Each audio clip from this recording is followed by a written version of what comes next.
আপনাদের যদি এই ঢ্যাঁড়সের ভর্তা বানানোটা ভালো লেগে থাকে তাহলে চ্যানেলটা সাবস্ক্রাইব করে দেওয়ার অনুরোধ রইল, আর পাশে থাকা বেল আইকনটা অবশ্যই প্রেস করুন। নমস্কার বন্ধুরা, অলির রান্নাঘরে আপনাদের অনেক অনেক স্বাগত। প্রতিদিনের মতো আবারও চলে এসেছি আপনাদের কাছে একটা রেসিপি নিয়ে। আজকে আমি বানাবো ঢ্যাঁড়সের ভর্তা। বাজারে প্রচুর পরিমাণে ঢ্যাঁড়স পাওয়া যাচ্ছে আর দামটাও খুব সস্তা। আমি ঢ্যাঁড়সের ভর্তা বানিয়ে দেখাবো। খুব সহজ পদ্ধতিতে বানাবো আর খেতেও খুব দুর্দান্ত হয়। অনেকে বানায় ঢ্যাঁড়সের ভর্তা নুন আর লঙ্কা ভাজা আর সরষের তেল মাখিয়ে ঢ্যাঁড়সের ভর্তা খায়। আমি যেভাবে বানাবো আপনারা সেভাবে যদি বানান এক থালা ভাত নিমিষে উড়ে যাবে। প্লিজ বন্ধুরা, আপনারা প্রথম থেকে শেষ পর্যন্ত দেখতে থাকুন, আশা করছি আপনাদের খুব ভালো লাগবে। এখানে আমি ঢ্যাঁড়স নিয়েছি, দেখতেই পাচ্ছেন ঢ্যাঁড়সের পরিমাণটা অনেক। আমি সব ঢ্যাঁড়স বানাবো না, আমি এ থেকে নরম নরম ঢ্যাঁড়সগুলো নিয়ে নেব, যেগুলো খুব কচি। নরম ঢ্যাঁড়সের ভর্তা খেতে ভালো লাগে, এ থেকে নরম ঢ্যাঁড়সগুলো আমি নিয়ে নেব।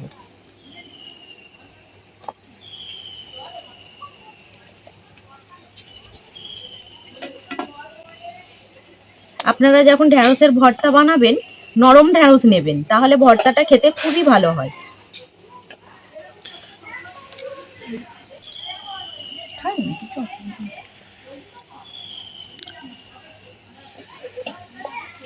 এই ঢ্যাঁড়সগুলোর ভর্তা আমি বানাবো। নরম নরম নিয়ে নিয়েছি, এবার আমি উনানটা ধরিয়ে নেব। উনানটা ধরিয়ে নিয়েছি, এবার আমি কড়াইটা বসিয়ে দেব। কড়াইয়ের মধ্যে আমি জল দিয়ে দেব।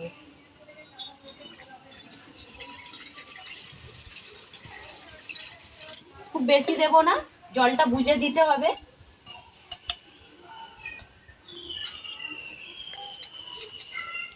এবার আমি জলের মধ্যে ঢ্যাঁড়সগুলো দিয়ে দেব।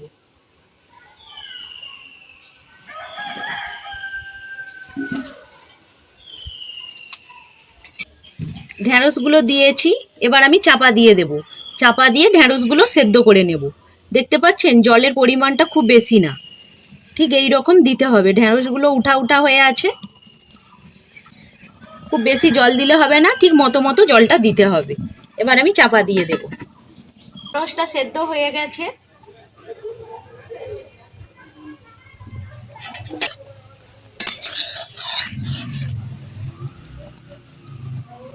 ভালো করে সেদ্ধ করে নিয়েছি, আর সামান্য জল আছে, এই জলটাও আমি শুকিয়ে নেব। এবার আমি ঢ্যাঁড়সগুলো তুলে নেব।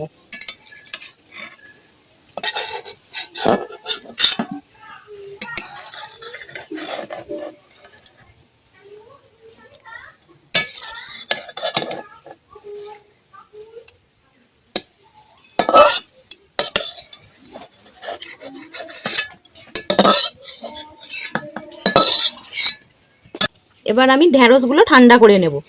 ঢ্যাঁড়সের রঙটাও খুব সুন্দর আছে, হালি হয়ে আছে অথচ সেদ্ধ হয়ে গেছে।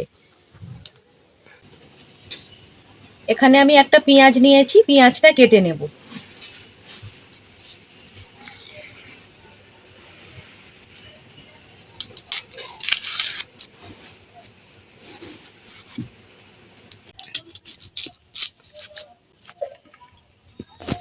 পেঁয়াজটা কেটে নিয়েছি, আমি এখানে হাফ পেঁয়াজ দেব। পেঁয়াজের সাইজটা খুব বড়, সেই কারণে আমি হাফ পেঁয়াজ দেব।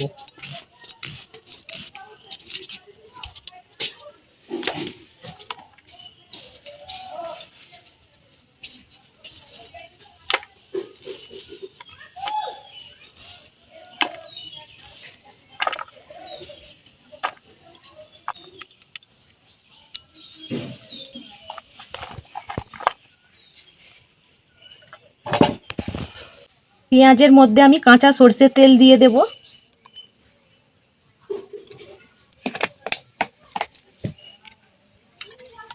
আমি এখানে লঙ্কা ভাজা নিয়েছি, লঙ্কা আর জিরে আমি ভেজে নিয়েছি।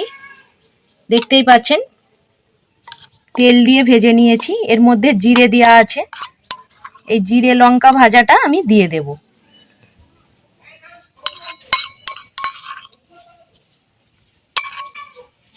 এবার দিয়ে দেব নুন। এবার আমি ঢ্যাঁড়সগুলো ছাড়িয়ে নেব, এই পেছনের অংশটা ফেলে দেব।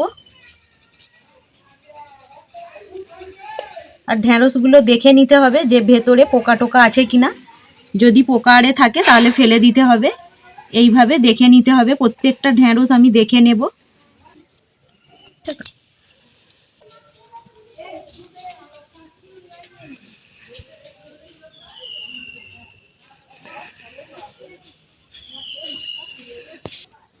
আমি একটা কাঁচা লঙ্কা নিয়েছি, এই কাঁচা লঙ্কাটাও দিয়ে দেব। আপনারা যদি রসুন দিতে চান তাহলে রসুনও দিতে পারেন। রসুনটা আগে থেকে ভেজে নিতে হবে নরম করে। আর রসুনটা ভেজে নেওয়ার পরে যখন এই কাঁচা লঙ্কা মাখাবেন তখন এই রসুনটা মেখে নেবেন। আমি এখানে রসুন দিচ্ছি না, আমার রসুন ঠিক ভালো লাগে না ঢ্যাঁড়স ভাতেতে। আপনারা চাইলে দিতে পারেন, তবে সবাই তো সব কিছু পছন্দ করে না।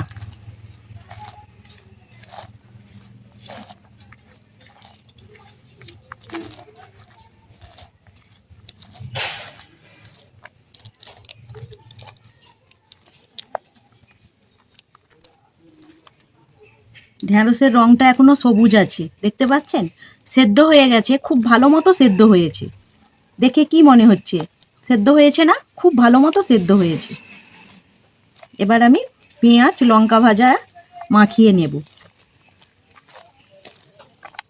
ঢ্যাঁড়সকে খুব বেশি চটকাবেন না, তাহলে ফেনা হয়ে যাবে আর ভালো লাগবে না। এই হালকা হাতেই এইভাবে মিশিয়ে নিতে হবে।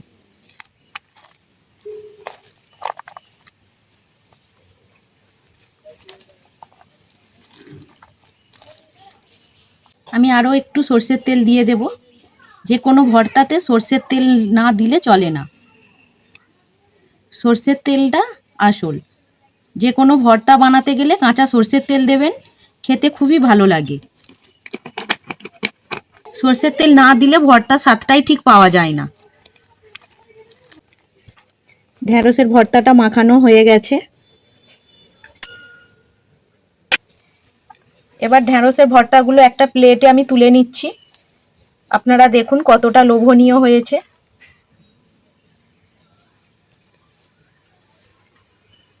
আপনারা দেখতে পাচ্ছেন ঢ্যাঁড়সের ভর্তাটা কতটা সুন্দর হয়েছে, কতটা লোভনীয় হয়েছে। আপনাদের যদি এই ঢ্যাঁড়সের ভর্তা বানানোটা ভালো লেগে থাকে তাহলে চ্যানেলটা সাবস্ক্রাইব করে দেওয়ার অনুরোধ রইল।